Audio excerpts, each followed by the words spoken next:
नमस्कार बंधुरा केमन आछो सबाई। लिलियाना तृषा मा मेयेर एई छोट्ट ब्लगटिते सबाइके स्वागत जानाई। तोमरा देखतेई पाচ্ছো गाड़ीटा किछुतेई स्टार्ट निচ্ছে ना बोले गाड़ीटा आमी चालिয়েও যেতে পারছি না।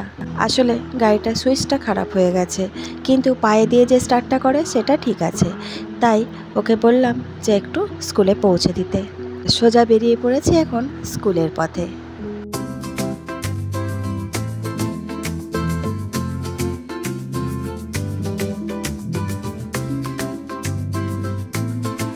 যেতে যেতে অবশেষে স্কুলে এসে পৌঁছে গেছি। এখন চলছে স্কুলের পিটি টাইম।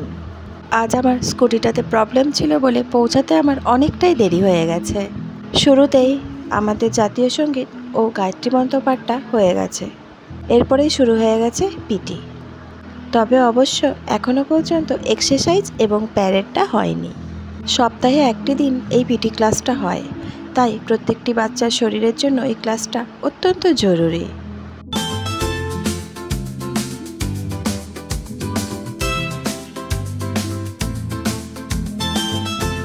বিভিন্ন রকম পিটি প্যারেডের সাথে থাকে ফ্রি হ্যান্ড এক্সারসাইজ। সপ্তাহের একটা দিনে সেইগুলো সব করানো হয়। এছাড়াও থাকে প্যারেড, যেটা স্বাধীনতা দিবসে শো করা হয়।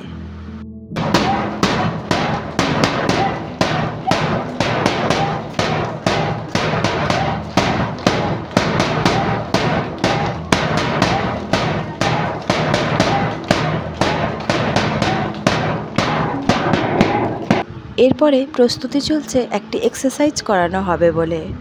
এটি আজ আমাদের স্কুলে নতুনভাবে বাচ্চাদের দিয়ে প্রেজেন্ট করানো হবে। তার জন্য সমস্ত উঁচু ক্লাসের বাচ্চাদের এক জায়গায় দাঁড় করিয়ে রাখা হয়েছে, আর ম্যাটটা সুন্দর করে পেতে নেওয়া হচ্ছে। এরপরে প্রত্যেকটা বাচ্চাকে গোল করে বসিয়ে দেওয়া হচ্ছে। যারা এদের মধ্যে সবচেয়ে বড় তাদেরকে আগে গোলটা করিয়ে দেওয়া হচ্ছে। এর ফাঁকে ফাঁকে সমস্ত বাচ্চাদের এক এক করে বসিয়ে দেওয়া হবে। প্রথমে এইভাবে গোল করিয়ে নেওয়া হলো। তবে এইসব বিষয়গুলোর ক্ষেত্রে বাচ্চাদের উৎসাহ এবং একাগ্রতা একেবারেই অনবদ্য।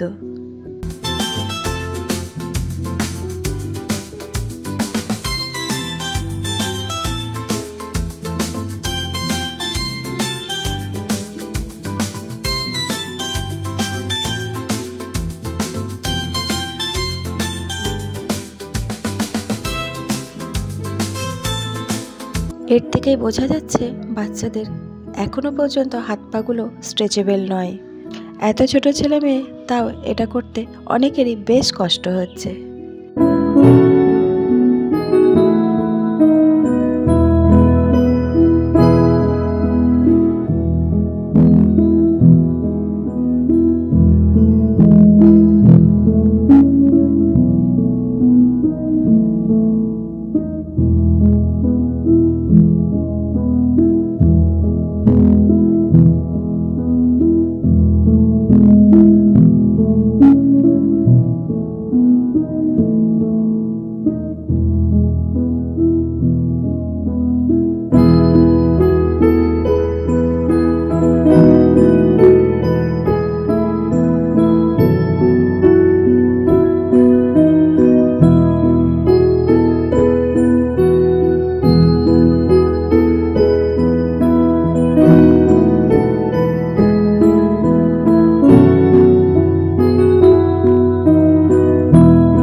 তবে এইসব ফ্রি হ্যান্ড এক্সারসাইজগুলো করতে পেলে বাচ্চারা একেবারেই খুশি। ওদের পড়াশোনার বাইরে থেকে যতই দূরে রাখা যায় ততই ওদের আনন্দের আর সীমা পরিসীমা থাকে না। তবে এক্সারসাইজ হয়ে যাওয়ার পরে ক্লাস শুরু হয়ে যায়, আর ক্লাস শেষ হতে না হতেই আমি সোজা বেরিয়ে পড়েছি বাড়ির পথে। আজ আমি স্কুল ছুটি হওয়ার একটু আগেই বেরিয়ে পড়েছি।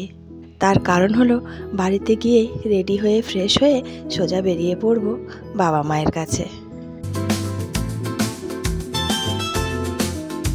এই যে তোমরা দেখতেই পাচ্ছ প্রচণ্ড রোদ গরম, এখন প্রায় 10:30 মতো বেজে গেছে। আমরা সোজা বেরিয়ে পড়েছি, আর অদ্রিজা আছে এখনো পর্যন্ত মামা বাড়িতে।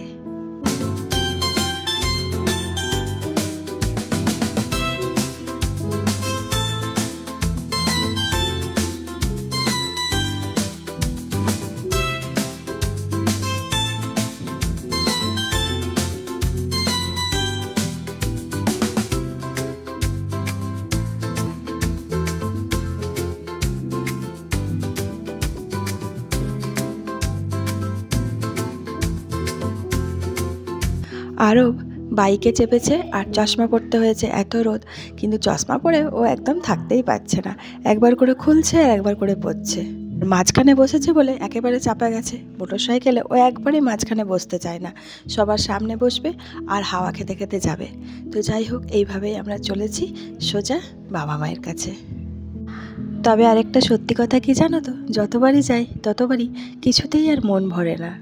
স্কুল আছে, বাচ্চাদের স্কুল আছে, তাই যতদিনই থাকি না কেন কিছুতেই আর মন থেকে শান্তি পাওয়া যায় না। তো যাই হোক, অবশেষে আমরা পৌঁছে গেছি। বাবার কিছু ব্যাংকের কাজ ছিল, বাবা ব্যাংকে এসেছে, তাই আমরাও এখানে বাবাকে নিয়েই একবারে ফিরে যাব। কাজ শেষ করেই আমরা সোজা ঢুকে পড়েছি বাড়িতে। ভাই দিদিকে প্রায় 15 দিন পর দেখলো। ফোনে কথা বললেই কাঁদত যে দিদি কেন মামা বাড়িতে থাকবে আর আমি কেন এখানে থাকবো, আমিও যাব মামা বাড়ি। তো বারবার বোঝানো হতো যে দিদি একা থাকতে পারে, ও থাকতে পারে না, এইভাবেই ভুলিয়ে রাখা হতো।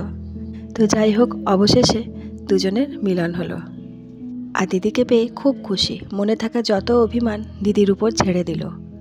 আর শুধু বারবার একটাই কথা, এবারে আমি মামা বাড়িতে থাকবো আর দিদি ফিরে যাবে। আর দোলের মেলাতে দাদাভাই দিদিভাইয়ের সাথে মেলা গিয়ে ভাইয়ের জন্য যে যে জিনিসগুলো কিনেছে সেগুলো সব এখন দেওয়া হলো। চলো একবার মায়ের মন্দিরে প্রণাম করে নিই।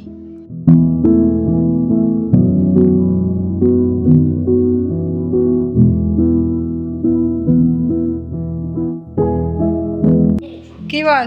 অনেকটা কিনেছি তো, লাস্টে পেলাম কিন্তু baby colour, baby pink, deep পিঙ্কটা পাইনি।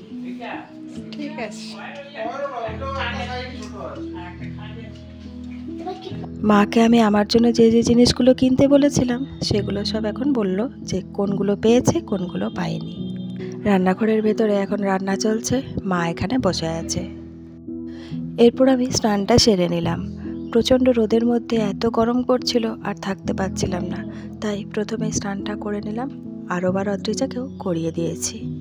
আমাদের আজকে বিকেলেই ফিরে যাওয়ার কথা ছিল, কিন্তু অনেকটাই বেলা হয়ে গেছে আর ফিরতে পারা যাবে না, তাই ঠিক করেছি কাল সকালেই ফিরে যাব।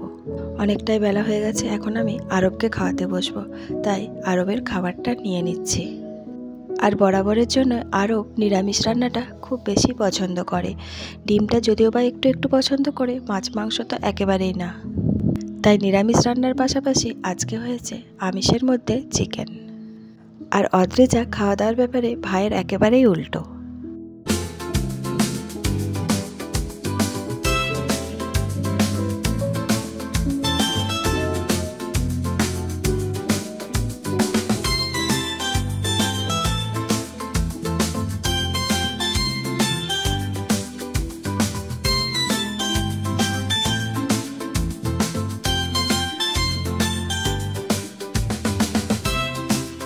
চিকেনটা একেবারেই ভালোবাসে না, কিন্তু তারই মধ্যে ভাতের মধ্যে মধ্যে ঢুকিয়ে ঢুকিয়ে যদি একটু একটু করে দিই তাহলে হয়তো মোবাইল দেখতে দেখতে খাওয়ার কথাটা ভুলে খেয়ে নেয়।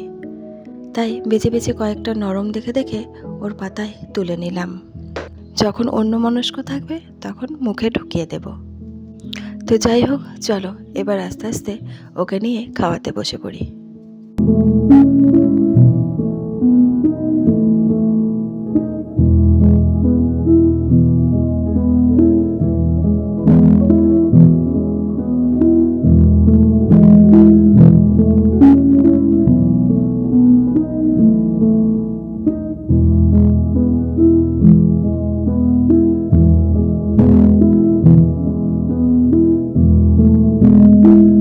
এরপরে দেখতেই পাচ্ছ কেমন সুবোধ বালকের মতো পড়তে বসেছে। আসলে এটা পড়া নয়, মামা বাড়িতে থাকার লোভ। ওকে বলা হয়েছে পড়াশোনা করলে মামা বাড়িতে বেশ কিছুদিন থাকতে পাবো, তাই এক মনে লিখে চলেছে। দুপুর ছাড়িয়ে এখন সোজা বিকেলবেলায় বসেছে এই যে জেলির মতো একটা জিনিস কিনে এনেছে সেটা দিয়ে খেলতে। দু ভাই বোন ওটা নিয়ে এখন খেলা চলছে। দিদিরটা একেবারেই কালো হয়ে গেছে আর ভাইয়েরটা নতুন বলে এখনও সেই কালারটা আছে। তো যাই হোক, বিকেল গড়িয়ে সন্ধেবেলা, মায়ের সন্ধে দেওয়া হয়ে গেছে, এখন মা রুটি করছে। তবে একটুখানি রুটিটা করে নিয়েই তারপরে আমি সোজা চলে এসেছি লুচি করতে। এরপরের বাকি রান্নাটা আমি করে নেব। গরম যে আস্তে আস্তে অনেকটাই পড়ে গেছে তার প্রমাণ এই রান্নাঘর। অনেকগুলো ভাজা হয়ে গেছে, আরও বেশ কয়েকটা বাকি আছে। ওগুলো করলেই আজকের মতো রান্না শেষ, তারপরে শুরু হয়ে যাবে খাওয়া দাওয়া।